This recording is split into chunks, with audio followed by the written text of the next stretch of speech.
Hi everybody, welcome to my blog. My name is Dr. Steve Simpson, and the subject we're going to talk about today is control and how we are all control freaks. We seem to have this need to control our own lives, sometimes other people's lives, and all of the events that surround us. Indeed, we like to control all of the events that are going on in the world and probably beyond. So this is really rather crazy, because the reality is that we have no control over what has happened to us in the past. We have very little control over what is going to happen to us in the future. And what we can control is the moment, which is here and gone before we can even think about it.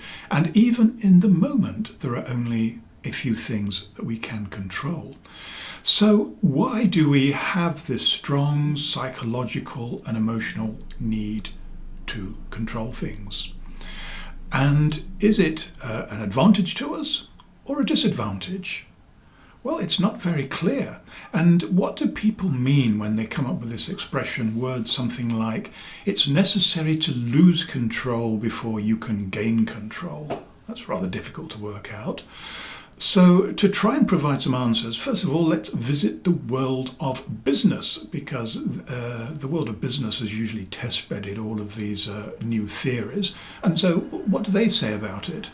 Well, when I lived in the corporate world, which wasn't that long ago, and I don't imagine things have changed very much, as managers, we were encouraged to delegate as much authority to the people underneath us, in their positions, as possible. And of course, the tricky thing is that whilst one can delegate authority, you can't delegate responsibility. So sometimes as a manager, you're in the difficult situation of watching a situation unfold, and your experience tells you what the likely result will be. And there's not a lot you can do, because people only learn by making mistakes, and your job as a manager is, I suppose, to put safety nets underneath it and to make sure that these things that go wrong can prove to be learning events. And certainly with my clients now, I tell them we always learn more when things go wrong than they do when they go right. So there we are in business, and usually it works pretty well, because in reality, usually things don't go wrong. Often they go very right indeed. And when employees are given authority, and when they are given the respect and trust, most of them step up to the plate pretty effectively. And just bear in mind that it's motivated employees that can provide far more value to a company than the people who sit in the lofty positions around the boardroom table. So there's food for thought. Now, what about the world of sports? How important is control or not in control in sport and in other performance for that matter?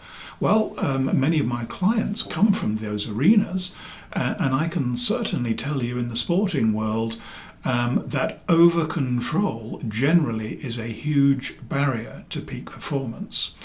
And the reason is that control comes from our conscious mind, and if that is firing away all cylinders, then the unconscious mind just doesn't have an opportunity to do what it does best, which is making decisions very rapidly. And in fact, the unconscious is the seat of peak performance. And that is why when we talk to sports people, once they've posted their personal bests, we ask them, what was the secret today? If you could put this in a bottle, what would it be? And they always, their eyes take on a bit of a faraway look, and they say, well, like today, I was able to just let go. I got out of my own way. And it's all a bit blurry. It's as if time stood still, but I have to say things felt easy. There'll be words like that. And of course, they're describing being in the zone or in the groove, or whatever words you use, because that is when they are performing best. So what can we do what can we do to find the zone and to be able to let go and get out of our own way? Well, we can do many things, and I experiment with all of the things that I hear about. And I mentioned in a blog fairly recently that I'd been introduced to the work of Sydney Banks and his philosophy of the three principles. Now, these are quite difficult indeed to describe, so I do encourage you to look at my written blog where I give a bit more detail. I give a link for further information. But in a nutshell, he says that we have a thought. In fact, we have 70,000 thoughts a day which arise from deep within our brains. And once we become aware of this thought, then that means, by definition, it's reached our consciousness. And because at this point a thought is only a thought, no more, no less, we can banish a thought that we don't like, and there'll be many of them. And we can also choose, well, this is a thought that I do want to keep, and we can put that into a safe place. And by doing that, we're applying a minimal sort of a filter. The only filter is that we want what we want. And then the thought that has gone into a conscious mind and has been selected, this can go to the mind. People have all kinds of words for this. Some people talk about big mind. Carl Jung talked about the collective unconscious.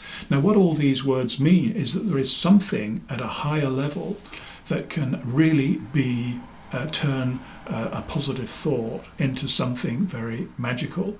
And that's where the sort of the letting go comes into the equation. Because when you've let go of this thought, once you've recognized this is the kind of thought you want to have, and let this thought have its freedom, that's when wonderful things happen. Now, I know that I haven't explained that very well. It's a very difficult concept. That's why I do encourage you to read the whole article. And if this is a subject you're interested in, then delve a bit deeper, because I can tell you in the world of self-development, where I know and I'm privileged to work with many of the top people, Sydney Banks is getting a lot of traction at the moment, a lot of traction indeed. So you could do worse than to have a think about this and maybe find out a little bit more. And also, please let me know how you get on, if you have any success stories, or if you have any insights that you can explain better than I can, because I'm more than happy to share that with our audience. So those of you who are watching on YouTube, I will put a link at the end of this video to where you can read the whole thing and the link to Sydney Banks. So I think that's enough for this week. More coming next week. Who knows what it's going to be? I have no control over the future either. But my plan is that there definitely will be something. So until then, I hope that you have many peak performance incidents, that you're living life in the zone and you're having a lot of happiness, and the people around you are happy as well. There's a wish. So until then, goodbye.